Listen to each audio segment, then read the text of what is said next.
Meine Damen und Herren, liebe Freunde, ich möchte Sie der österreichischen Residenz sehr herzlich begrüßen. Es ist heute ein besonderer Tag, es ist auch besonders schön. Es ist ein besonderer Tag, weil wir heute einen von uns, unter Herrn Präsidenten Roland Pirker, die ihm vom Herrn Bundespräsidenten verliehene hohe Auszeichnung, das goldene Ehrenzeichen in Gold, überreichen können.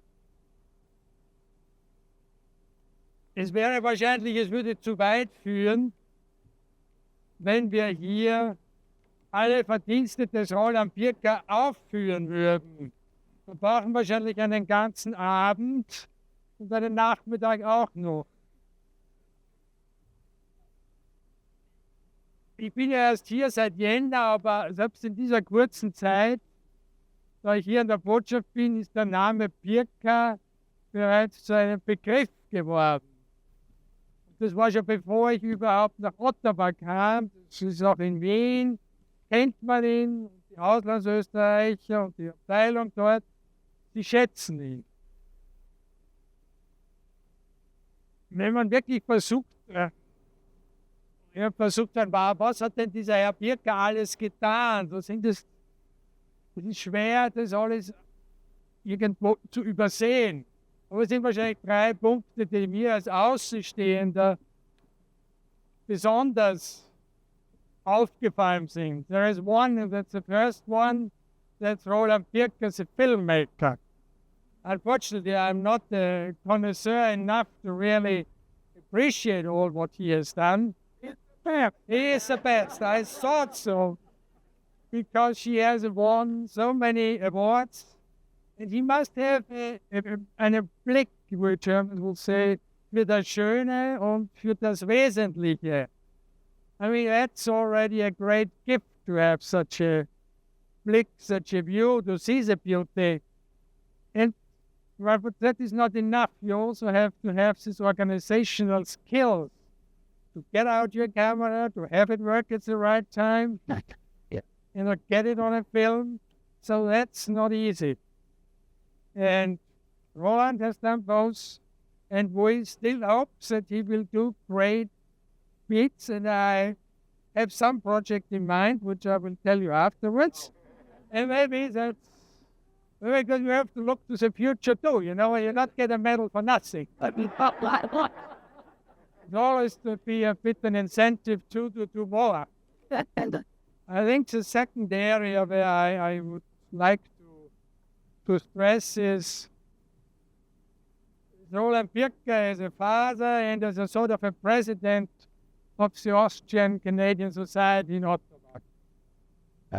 Ist es, diese paar Male, wo ich ihn in Aktion gesehen habe, ist wirklich irgendwo so wie ein Hausvater für seine Österreicher hier in Ottawa. Und es ist wirklich berührend zu sehen, wie er sich um unsere Gemeinschaft hier kümmert.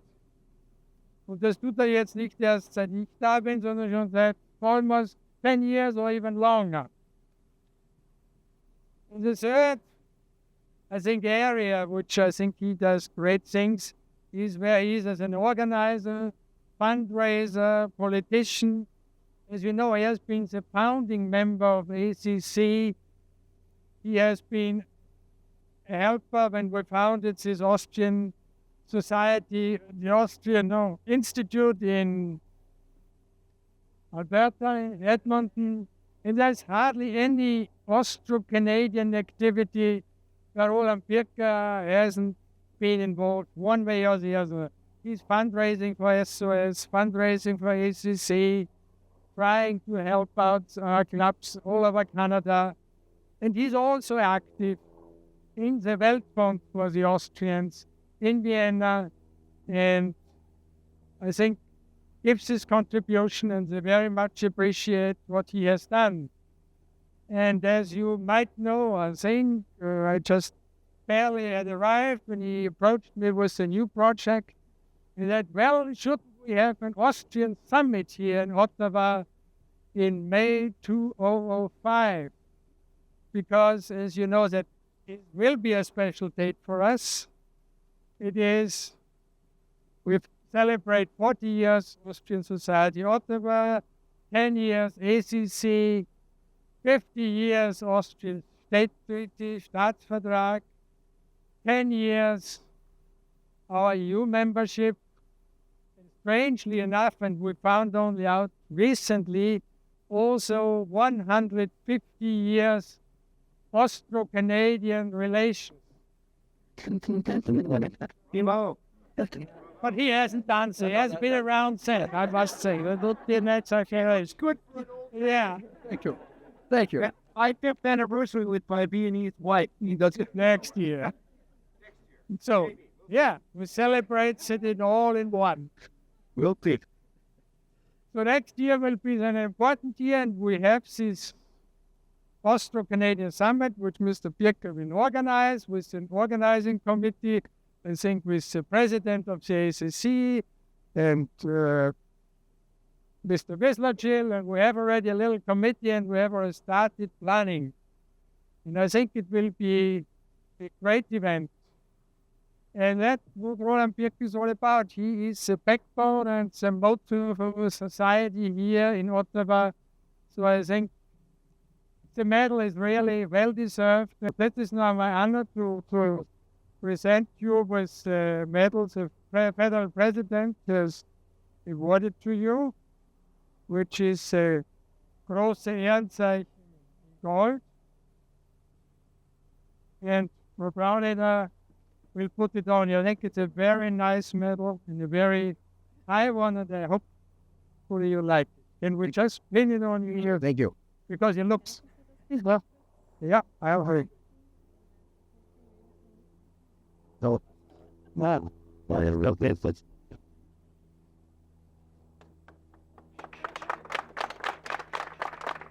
Oh. No. It's an applicant of the bravo. And again, Tiger is this the mirror. You're computed to 55 seven. He's weather. Yeah, so does it. Come on, no, but Chris, back it. Not a lot. Back up. That's the. Can we burst out with the link? the director psychology of the battalion. Well, I've taken the liberty to write it down because I'm not a politician. I'm not a diplomat, so I'm a filmmaker, so I want to stay to the script. So I thought, if you permit me, I'd like to follow this. I'm very humbled and honored to have received this award today. I know there are people in this crowd that probably deserve this honor more than I do, especially when I think I get decorated for something that I love doing. Therefore, I'd like to pay tribute to my parents and my grandparents and those that have contributed immensely to this award. First, I'd like to thank my wife, Burgi, who has put up with me for 38 years, and my often grouchy behavior when things didn't go right. Yes, the last 30 years or so weren't always easy. Fitting volunteer work into one's hectic life, our lifestyle is sometimes quite a juggling act. Who says that charity work or volunteer work is easy? My wife, Burgi, has been my pillar in my life and has done as much volunteer work as I have. And I also would like to thank my two children, Rebecca and Rolando, for not only supporting me on many, many occasions. At the time when they did it, they maybe did not truly understand the meaning of volunteer work. But however, a little arm-twisting diplomacy hasn't hurt them. I also would like to mention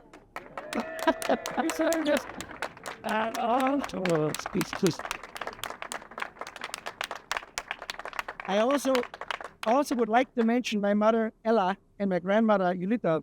Both were guiding hands as I grew up in a small city of Friesach in Kärnten. They taught me how to deal with people and to stay humble. On our farm, where we also maintained a Gasthaus, country pub, in other words. People came from all walks of life to eat and drink. There, these two women showed me that people, no matter where they came from or what job they did, they should be given the same respect. My mother and my grandmother's example have served me well as I traveled the globe as a filmmaker to places where few Westerners maybe have visited. From the Eskimos in Alaska to the Ismailis in northern Pakistan to the Zulus in southern Africa, I worked with many different race and ethnic groups and religions. I've never had a problem because I gave them the respect they deserve. My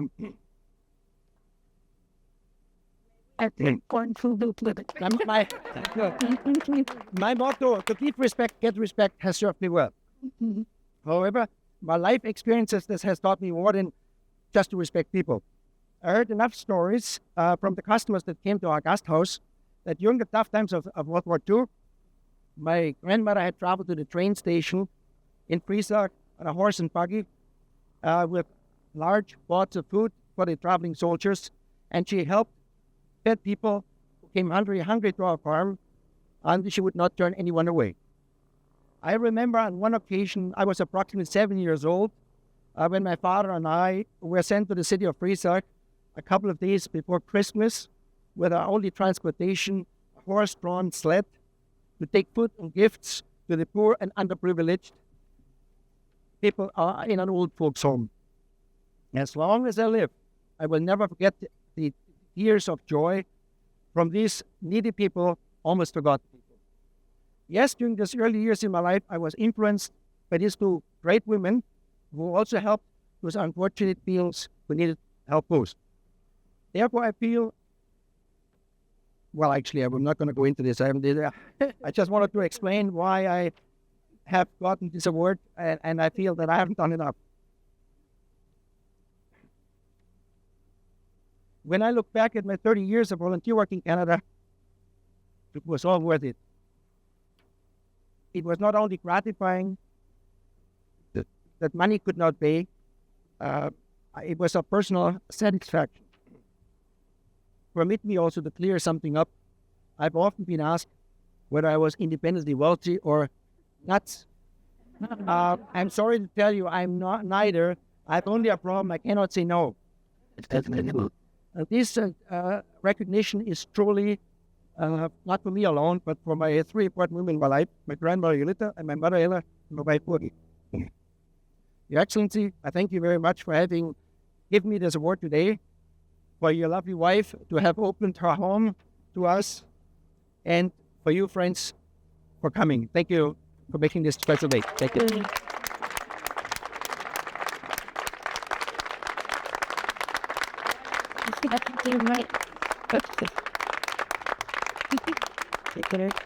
Please feel free to keep eyes open and to things to tell if the food is inside too, so let's go inside past, take the place.